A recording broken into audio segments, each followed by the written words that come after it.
काही छोट्या मोठ्या अडचणी होत्या. तुम्ही आता बघितलं असेल का रेल्वेचं प्लॅटफॉर्मचं आणि रेल्वे रुंदीकरण हे काम होतं म्हणून थोडासा याला वेळ लागलेला होता.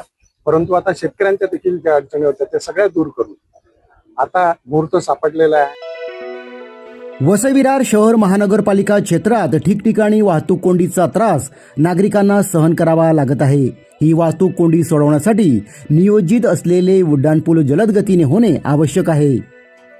वसई विरार नालासोपारा शहरातील वाहतूक कोंडी फोडण्यासाठी आणि प्रलंबित विकास कामांना प्रत्यक्ष जमिनीवर उतरवण्यासाठी मुंबई महानगर प्रदेश विकास प्राधिकरणाचे MMRDAचे वरिष्ठ अधिकारी यांनी मंगळवारी वसई विरार शहराचा दौरा करीत पाहणी केली. दिनांक 30 एप्रिल रोजी MMRDAचे आयुक्त संजय मुखर्जी यांच्यासोबत मुंबईत झालेल्या महत्त्वपूर्ण बैठकीनंतर अवघ्या 5 दिवसात प्रशासनाने ही हालचाल सुरू केली आहे. या दौऱ्यात अधिकाऱ्यांनी प्रामुख्याने विराटनगर विरार, ओसवाल नगरी नालासोपारा, अलकापुरी नालासोपारा, उमेलमान वसई येथील नवीन रेल्वे उड्डाणपूल आणि वसई रोड येथील जुन्या पुलाच्या जागी उभारल्या जाणाऱ्या नवीन पुलाच्या जागेची तांत्रिक पाहणी केली. या प्रसंगी MMRDAचे अधिकारी आमदार स्नेहा दुबे, महापौर अजीव पाटील, वसई विरार महापालिकेचे अधिकारी यांची उपस्थिती होती. याशिवाय प्रस्तावित शहरातील 4 मुख्य शहरांना जोडणारा रिंग रूट रस्ता, भाईंदर ते नायगाव दरम्यान खाडीवर मेट्रो आणि वाहनांसाठी उभारल्या जाणाऱ्या दुमजली पुलाच्या कामाबाबत माहिती घेण्यात आली. या MMRDA अधिकाऱ्यांच्या दौऱ्याबाबत वसई विरार शहर महानगरपालिका महापौर अजीव पाटील यांनी अधिक माहिती दिली आहे. पाहूया. तत्काळ चालू करायचं आहे.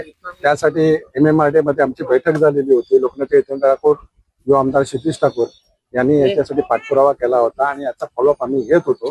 काही छोट्या मोठ्या अडचणी होत्या. तुम्ही आता बघितलं असेल का रेल्वेचं प्लॅटफॉर्मचं आणि रेल्वे रुंदीकरण हे काम होतं म्हणून थोडासा याला वेळ लागलेला होता. परंतु आता शेतकऱ्यांच्या देखील ज्या अडचणी होत्या त्या सगळ्या दूर करून आता मुहूर्त सापडलेला आहे आणि लवकरात लवकर हा चालू होणार आहे. त्या दिवशी आमची MMRDA मध्ये बैठक झाली होती आणि मुखर्जी साहेबांनी सांगितलं होतं का प्रत्यक्षात आम्ही सांगितलेलं का साईट व्हिजिट करू आणि त्याप्रमाणे आज MMRDAचे सगळे अधिकारी आलेले आहेत आणि आता साईट व्हिजिट आमच्या चालू आहेत आणि शक्यतो सगळ्याच्या सगळ्या अडचणीवर मात करून हा लवकरात लवकर ब्रिज चालू होईल अशी मी आशा बाळगतो. सर, कुठेतरी कामाला विलंब होतोय पण त्यामुळे कुठेतरी बजेटही वाढण्यात येतोय.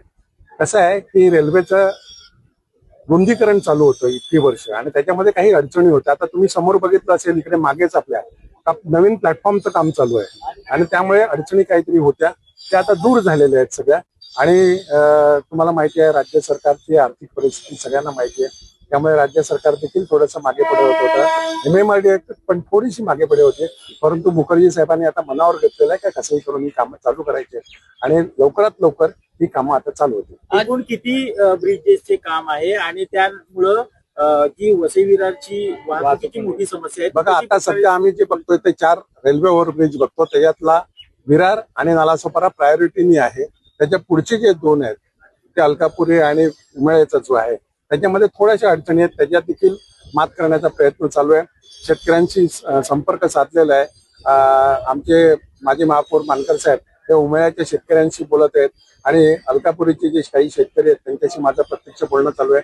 त्यांच्या देखील NOC या आठवड्याभरामध्ये मिळण्याच्या शक्यता आहेत आणि लवकरात लवकर त्याही ब्रिजचं काम चालू होणे करू अशी आम्हाला अपेक्षा वाटते.